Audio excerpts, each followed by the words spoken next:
Lucero. Luisito, ¿cómo te va? El titular de UDAP, Américo Sirvente, catedrático, conferencista internacional de la Universidad Nacional de San Juan, porque exportamos gente buena y capaz, que es lo que muchas veces no lo valoramos, ¿viste? No lo ponemos en valor. De verdad, en serio, hay profesionales muy buenos en San Juan, muy, muy buenos, pero bueno, gracias por estar. Seguimos con el tema educación. Pero a ver, como lo charlamos antes, el tema educación lo quiero hablar desde el punto de vista de educación, no salarial. Digo, recién le preguntaba a Escobar, ¿desde cuándo no hay una paritaria, Luis? Acuerdos salariales todos los años. Del año 2000. Paritaria de hablar en serio, de hablemos de educación, ¿qué hacemos? Año 2000. El 2000 comienza la paritaria. Antes no existía. No, pero ¿desde cuándo no hay paritaria? Donde nos sentamos a hablar de educación. A ver, de lo que nos hace falta para crecer educacionalmente. En pandemia nosotros tuvimos 37 paritarias en un año. En el gobierno es decir, cuando estaba como ministro Felipe de los Ríos. Pero fueron acuerdos salariales. ¿Acuerdos? Está bien, acuerdos salariales es lógico que hayan acuerdos salariales todos los días. Lo que pasa es que una pandemia no la tienes toda la vida, ¿no? Todo el tiempo. Pero, a ver, pero era necesario. ¿Cuándo nos sentamos a hablar de el docente que necesita revalorizarse, darle valor agregado al docente para que cuando el docente diga, como me decía a mí, dígale a su papá que venga mañana, mi viejo me decía, ¿qué habrás hecho? Fíjate, una de las paritarias de los temas que más se discute, por ejemplo, los gabinetes técnicos interdisciplinarios. Sí. Justamente en el periodo de Felipe de los Ríos también trabajamos mucho en este tema y se logró, una norma donde se incrementó la cantidad de gabinetes por departamento, pero también la cantidad de profesionales. Si no fuéramos al extremo, como se solicita por ahí, ¿no? Un gabinete por institución educativa, 1000 establecimiento educativo, 5 profesionales, son 5000 trabajadores nuevos. ¿Qué le significa económicamente a la provincia 5000 trabajadores nuevos? Vos debes pensar que primero que tienes deudas con los trabajadores, salarios que debes acomodar con los trabajadores. Digo, ¿cómo haces para poner...? Bueno, eso es Alicia en el País de la Maravilla, digamos. Bueno, por eso te digo que es bueno aclarar estos temas, porque lo primero que tienes que hacer es reacomodar el sistema para luego, poder empezar a avanzar hacia aquel primer mundo que hace rato lo charlábamos. Y esa es una de las particularidades. Es decir, han habido muchas paritarias importantes, como por ejemplo el reacomodamiento que hicimos el año pasado con el decreto 155, donde habían inequidades. Fundamentalmente se trabajó sobre inequidades, preservar la carrera docente y por sobre todo, obviamente, mantener la pirámide salarial, ¿no? Es decir que, lo decía Escobar hace rato, ¿no? Es decir, no todo es lo mismo, ¿no? Es que, yo sostengo... por supuesto, es decir... Yo como patrón decido cuál es mi política de producción, en todo caso en empresa, y al gerente le pago más, porque vos vas a ser el que va a ir adelante, a vos te pago un poco menos, porque vos sos periférico, va de atrás. No es que sea menos o más importante, pero fijo mi política, y esto es política de Estado en el tema de educación. Nosotros lo tenemos homologado en las distintas normas. Pero ¿cómo haces si te viene Villa de Rey y te golpea la puerta porque no le aumentan los estatales igual que a los docentes? Bueno, no, obviamente. También hablemos acá, con realidad. Nosotros, acá el punto de partida es el presupuesto. Es decir, entender a nivel nacional que educación, salud y seguridad deben ser políticas de Estado miradas desde otro lugar, con la seriedad que amerita. Entonces, si en la época de Escobar, con la transferencia de los servicios educativos de la nación a la provincia, ¿sí? Es decir, la implementación de la Ley Federal de Educación fracasada en España, con un presupuesto muy bajo en la Argentina, seguramente ya sabíamos que iba a fracasar. Sí. Que fue una segmentación en 24 formas diferentes de poder dar... Falso federalismo, digamos. Exactamente. Ese fue el tema. Ahora, en aquel momento teníamos 2 puntos del Producto Bruto asignado a educación. Por eso vino la Carpa Blanca en el 97. Y la Carpa Blanca lo que decía en el cartel principal, por el aumento al presupuesto educativo. ¿Cuántos puntos tenemos hoy el PBI? 6 puntos, estamos cerca de los 6,47, que fue lo máximo que tuvimos. Y estamos menos educados que el 2000. Y pasaron muchas cosas, nosotros tenemos... Bueno, a ver, estamos menos educados, Luis. Y convengamos.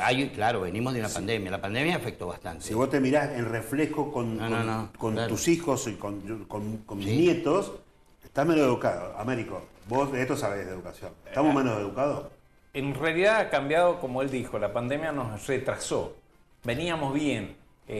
Hubo una política en 2012, 2010 de tecnificar. Yo hablo de tecnología, que es lo que está bien. Correcto. Sí. Y hubo una ¿A dónde política de producir de producir hasta equipamientos para proveerle al mismo Estado y proveerle a los alumnos. Se distribuyeron 5,5 millones de computadoras.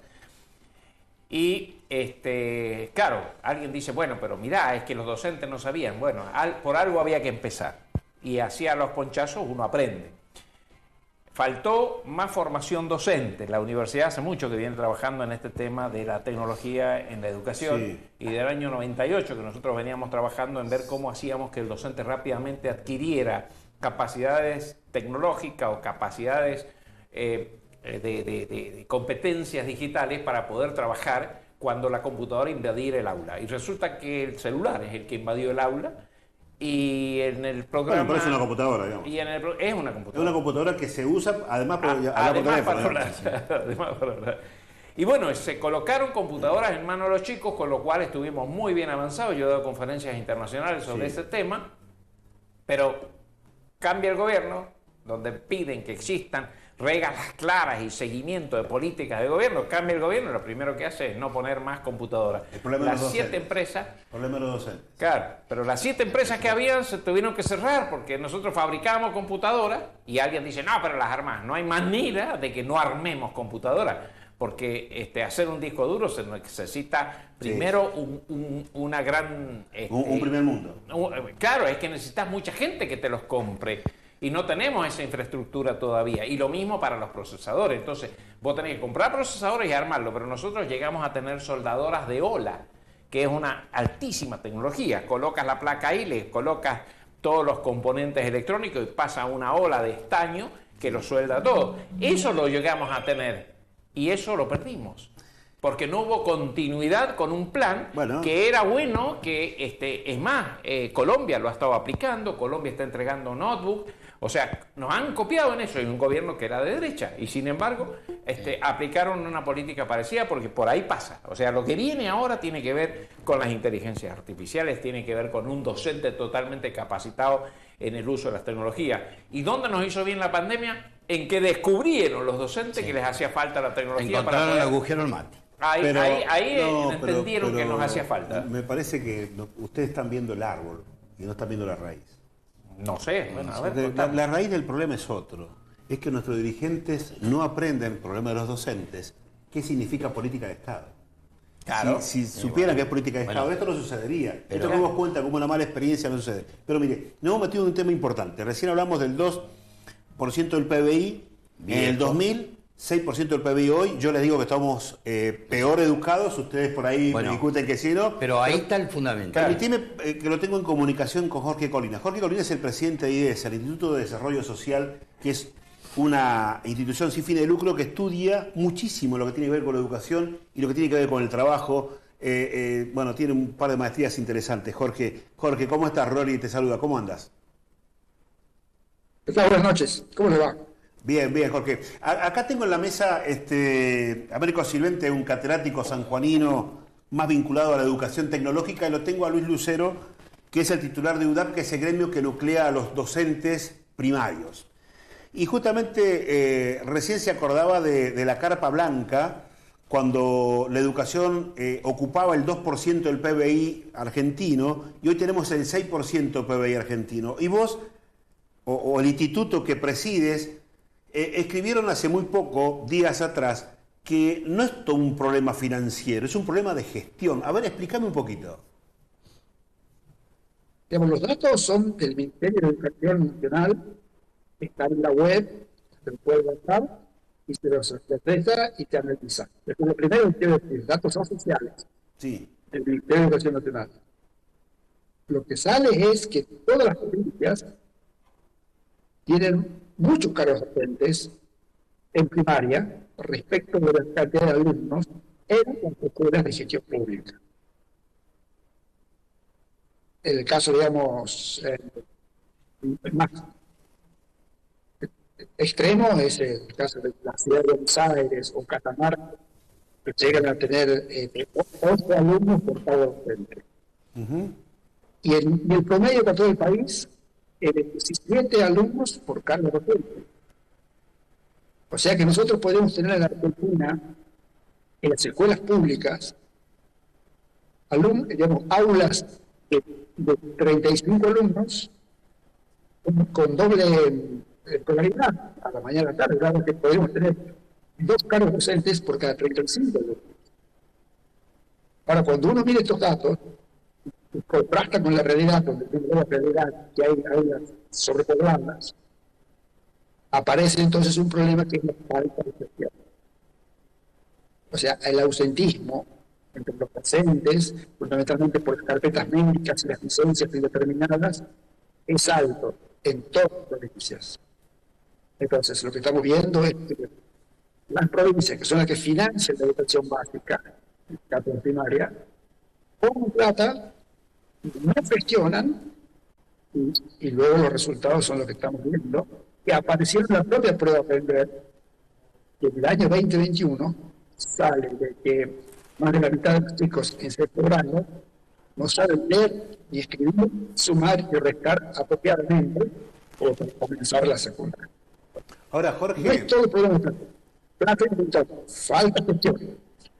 Bien, Jorge, pero esto es lo que es preocupante, que es transversal políticamente. Digamos, no es un problema de las provincias gestionadas o administradas por los peronistas o por los pro o por... el informe de ustedes es categórico, es transversal a todos. Ciudad de Buenos Aires tiene el 34% de los niños de sexto grado que tienen insuficiencia de lectura y matemática, con una inversión por alumno de 170.000 pesos. Es decir, estamos mal federalmente hablando, ¿no? Lo que pasa es que el federalismo en Argentina tiene más. El federalismo es que cada provincia es artífice de su propio sistema educativo. Y estamos todas las provincias esperando que la solución venga desde la nación. No va a venir nunca. Porque el financiamiento y la responsabilidad por la gestión educativa son de los ministerios de educación provinciales.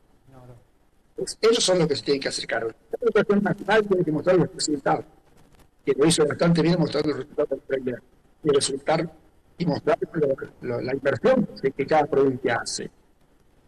Y además hay una enorme dispersión, porque la ciudad autónoma de Buenos Aires casi 180.000 pesos por alumno y tiene 34% que no sabe escribir, se puede restar. Ahora, la provincia de Córdoba ya está a la mitad y tiene solamente el 37% que no puede sumar y de restar. Entonces, hay muchas diferencias de gestión entre las provincias. No hace falta poner más plata para traer la decadencia. Se debe poner muchísima más gestión. Jorge, te agradezco mucho. Yo voy a terminar esto con lo que vos comienzas diciendo, porque la verdad que el tema de educación nos debe poner sobre la mesa. Recién decía, la mesa educativa debe ocupar la mayor cantidad de sillas posibles, porque es responsabilidad de todos. Dice, el deterioro educativo es alarmante, pero más preocupante es el consenso de que la solución pasa por aumentar la inversión en educación. Las evidencias muestran que para salir de la decadencia es mucho más importante mejorar la gestión que aumentar el presupuesto educativo. Es todo un cambio de paradigma, ¿eh? Jorge, muchísimas gracias y seguimos porque el nuevo informe del tema del costo social y cómo va también es realmente muy importante. Así que seguimos en contacto. Jorge, un abrazo grande y como siempre magistral lo de ustedes. Gracias. Seguramente, muchas gracias a ustedes. Chao, gracias. ¿Te quedó claro, Luis, no? Sí, yo no quiero polemizar, pero evidentemente tuvimos un gobierno que bajó del 6% al 4,75%. Perdón. Y así no fue. Números. Es decir, se cayó programas socioeducativos, planes socioeducativos, cierre de establecimientos educativos, cierre de carreras, términos que no se ajustaban a la realidad, es decir, que venían de otras épocas, ¿no? Caíste en la escuela pública, Bueno, pero ahí tenemos la irresponsabilidad transgeneracional que pero digo, la reducción tampoco del presupuesto, la reducción, él lo dejó bien en claro. Tuvo que haber una pandemia para que muchos entendieran lo que nosotros veníamos discutiendo, de que el tema de la conectividad, el tema de la computadora, es fundamental para los chicos. Ahora, ¿cómo congeniás vos, docente, por favor, computadora, conectividad, conexión, con carencia de conectividad, porque tenemos carencia de conectividad, y un docente que golpea la puerta por más salario? ¿Cómo haces? Claro, bueno, a ver, ¿cómo podríamos congeniar estas cuestiones? Por un lado, lo que hacía falta es que hubiese un shock de necesidad. Cuando apareció la pandemia, el docente se dio cuenta de que había que adquirir alguna competencia digital para poder hacer frente y no perder su presencia ante el alumno. Y así es como empezaron a trabajar con PDF, falto de metodologías, porque cuando vos enseñás con tecnologías hay que cambiar el método de enseñanza. Sí. Y para cambiar el método de enseñanza tenés que empezar a cambiar el cerebro y hay que cambiar la forma de pensar. Y no había esta cuestión porque, como recién lo conversábamos, cuando nos comparan con Finlandia, por ejemplo, dicen, no, pero es que en Finlandia la educación, y nos hablan, sí, bueno, pero Finlandia tiene metodologías para trabajar, los alumnos hacen muy poca práctica, hay una filosofía de aulas abiertas y el docente gana muy bien. ¿Y tienen los finlandeses? Es caro, pero pagan el 49% de su sueldo o más del 49% de su sueldo en impuestos. Entonces tienen todos los servicios, las escuelas son todas públicas. Hay una filosofía de trabajo diferente. Nosotros aquí, como el docente le pagan poco, tiene pocas ganas de capacitarse, porque si lo capacitan, y no, a lo mejor tengo que usar, dedicarle más tiempo a esto y no me alcanza el tiempo. Y cuando el docente está nada más que trabajando para cobrar su sueldo, para subsistir, no tiene ganas de después seguir capacitándose y formándose. Entonces hay que pagarle bien por un lado, a lo mejor eliminar alguna, no sé cómo llamarle a algunos vicios que tiene el sistema. Nosotros en la universidad hay que blanquear el sistema, sí. Hay que plantear, o sea, lo que vos decías recién, hay que cambiar un poco el esquema. ¿Por qué no hay que, la paritaria no es solamente de plata, vos decís? Y está bien, entendí tu mensaje.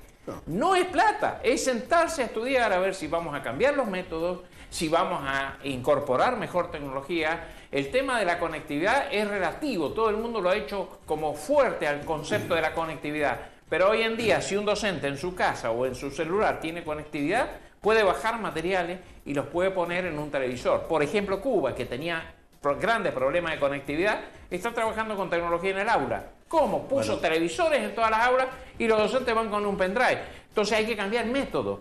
Y eso es el tema. Y hay que ser ingenioso y hay que tener creatividad. Hay un montón de cosas. Estamos en una verdadera crisis educativa. En eso sí. Si vos tienes números, indudablemente. Socialmente hablando, estamos verdaderamente en una crisis educativa que, digamos, uno que peina canas ya...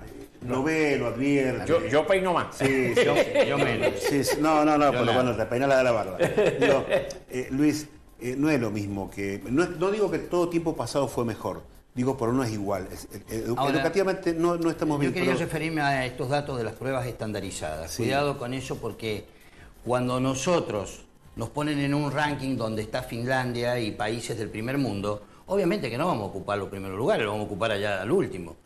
¿Qué se mide? Destrezas y habilidades. Conocimiento no. Se buscan chicos de todo el país, de 15 años de edad, estén en el año que esté, el curso que esté, bueno, se los prepara y luego... Bueno, pero una forma de medir como docente, respondeme vos, Luis, como docente, una forma de medir la capacidad intelectual de alguien es que te interprete algo.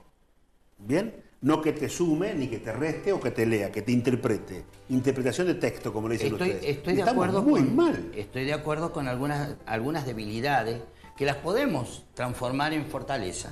En tanto y en cuanto nos midamos con países latinos, ¿no? Armemos nosotros el proyecto dentro de nuestro país para ver cuáles son las posibilidades que tenemos de mejorar aquello que realmente queda. Pero no nos comparemos. Ahora, nos miramos al espejo. Pero no es malo. No es malo poder adoptar criterios que nos sirven. No traer una ley federal, como se trajo en aquel momento. Pero sí creo que es importante. Ahora, el presupuesto es fundamental, es importante. Nosotros no podemos, con un buen presupuesto, con 8 puntos del PBI asignado a educación, vas a tener la posibilidad, no solamente de un salario digno para un docente, sino que también vas a tener la posibilidad de trabajar en la infraestructura, de trabajar en la formación docente, con los programas socioeducativos. Mira, Luis, con los hay una realidad, Luis y Américo, que estamos en verdadera crisis educativa. Es mi apreciación personal, perdón, ¿no? Estamos en verdadera crisis educativa. Y no advierto, desde el mundo federal, no advierto que pongamos los puntos sobre las IES, sino al contrario, estamos poniendo puntos suspensivos, es decir, pasa con más previa, si la estamos haciendo un poco más fácil. Pero quiero llegar a esto. Cuando estamos en crisis, alguien tiene que sacrificarse para salir de una crisis. En toda crisis, alguien tiene que sacrificarse. Porque, a ver, la crisis impone para salir medidas duras. ¿Bien? Y no hablo solamente de lo financiero económico, hablo de decisiones. Los docentes de hoy me parece que tienen que ser los grandes mártires de ser el punto de inflexión para ganar en la educación. No sé si lo han pensado ustedes, pero de verdad hace falta mirarnos y sacrificarnos todos, porque si no, seguimos igual. Sí, la verdad, yo tomo como ejemplo lo que sucedió en la pandemia, y vos me dirás, soy repetitivo con No, el tema. dale. Pero creo que ahí quedó demostrado el esfuerzo del docente. Se puso al hombro el sistema. Sí. Porque tuvo que salir, inventar, como recién lo decías. El que no tenía una computadora, mejorarse su celular para estar a la altura de las circunstancias y salir a enfrentarse ante la sociedad, ante los chicos, ante la comunidad, no perderse, visibilizarse. Entonces, tuvo que adquirir un celular para poder transformarlo en una pequeña computadora. Y aquellos que recorrían, en las zonas rurales, en las zonas marginales, y que tenían que hacerlo de alguna manera para poder llevar la documentación, los informes, después ir y recuperarlo. Por eso tiene que ver también con lo que nos ha pasado, porque la pandemia nos encerró absolutamente a todos, definitivamente fue así, con los temores lógicos. Lógicamente que en educación, se notó mucho, ¿no? La falta de la presencia del alumno, ese contacto, esa convivencia. Sí. Y eso hoy lo vas notando, se va notando hoy, se nota. Por eso cuando vos me dices, tienen más facilidades, pero también tenés que ver cómo se hacía para recuperar chicos que no estaban en la escuela. Fue una tarea muy difícil. Mira, es parte de una historia que... Ruego equivocarme. Y ruego equivocarme, Sí, ¿verdad? yo quiero agregar un tema, porque la universidad, estos temas, desde la área de algunos de los que nos consideramos algo de investigadores en este tema, hemos empezado a trabajar con ese tema. Yo dije, en algún momento la computadora va a invadir el aula. Hizo falta la pandemia para demostrar que eso fue realidad. Y preparamos materiales y hemos preparado metodologías para trabajar en el aula desde hace muchísimo tiempo. Pero eso lo hemos llevado a las autoridades, a los decisores políticos, y no lo transforman en una política de formación permanente en el docente. Entonces el docente se va y se capacita como puede. Yo hace poco he terminado una 5ª cohorte en competencias digitales para la virtualidad, en donde le he dado a nivel latinoamericano y he dado para más o menos 1000 docentes, que se recibieron 200, de los departamentos de Pocito, Rawson y Chimbas. Bueno, costó muchísimo. Ahora, ese curso, que es un curso de 140 horas, que lo han hecho todo virtual y demás, cuando fueron al ministerio, fíjate, y aquí viene el tema de cómo se ponen trabas, porque a lo mejor no hay alguien que piense dos cositas, le dijeron no, porque para nosotros un diplomado es de 600 horas, entonces no le podemos dar puntos de curso de 4 años. Vale. No, porque se llama diplomado. Bueno, ¿Me entiendes? O sea, tenemos problemas que tienen que ver con la burocracia, claro, la burocracia y que no las puedo... Entonces el docente me dice, y bueno, eso no me sirvió de nada, más importante que porque no le da puntaje. Sí. Y el tema es que hay que valorar que se capacitaron. Y estas cuestiones la universidad las ha venido trabajando y hemos hecho cambios de metodología y hemos propuesto cambios de metodología. Y tanto es que cuando nos convocan de afuera, vamos y las damos. De esta diplomatura, 2 de las cohortes fueron para Panamá y para Costa Rica, en donde le he dado toda virtual. ¿Alguna vez serás profeta de tu tierra, Américo? Sí, bueno, pero no me convence. Buenaventura Luna decía que me van a aplaudir si soy aquí.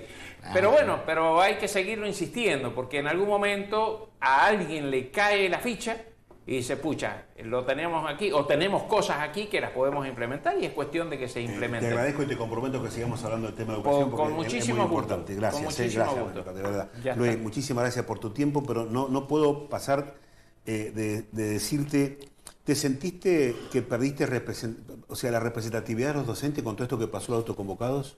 No, autoconvocado es un tema. O a ver, ¿cómo lo llamemos? Los docentes que salieron a la calle, digamos. Hace muchos años que viene sucediendo esto, con más, con menos fortaleza. Creo que este año ha sido. Ha bajado un poco respecto del año pasado. Yo creo que los trabajadores deben reclamar. No estoy de acuerdo con la metodología, sí con el reclamo. Bien. Eso por un lado. La metodología es porque yo planteo que están las organizaciones, y en las organizaciones, que es una herramienta válida, vas a poder de alguna manera unificar, homogeneizar las ideas, los pedidos, las necesidades, la demanda, como le quieras llamar. A partir de ahí tenés la posibilidad de hacerlo. Creo que la mejor posibilidad o la mejor alternativa es encolumnarte detrás de las organizaciones, y los dirigentes los vas a elegir vos mismo. Bueno, lo que pasa es que, a ver, por ahí el descreimiento, no digo por vos ni por UDAP, No, por Lucio, existe. pero el descreimiento global que existe hay una encuesta de hace unos días atrás que dice que el argentino, ¿en quién cree? El argentino cree en sí mismo, no cree en nadie. El 67% de los argentinos creen en los argentinos, quiere decir, creo en mí y en lo que yo hago y escribo. Es una locura, pero bueno, así estamos. Bueno, hay que reflexionar, tirar puentes para poder canalizar todo esto que está sucediendo y poderlo volcar, traerlos, enamorarlos de las organizaciones, de las instituciones, de las normas. ¿Cuál es el camino? Este es el camino que eligen ellos. Bueno, nosotros estamos en este, pero es bueno porque por acá es donde están las leyes, están las normas. Dicen que crisis es igual oportunidad.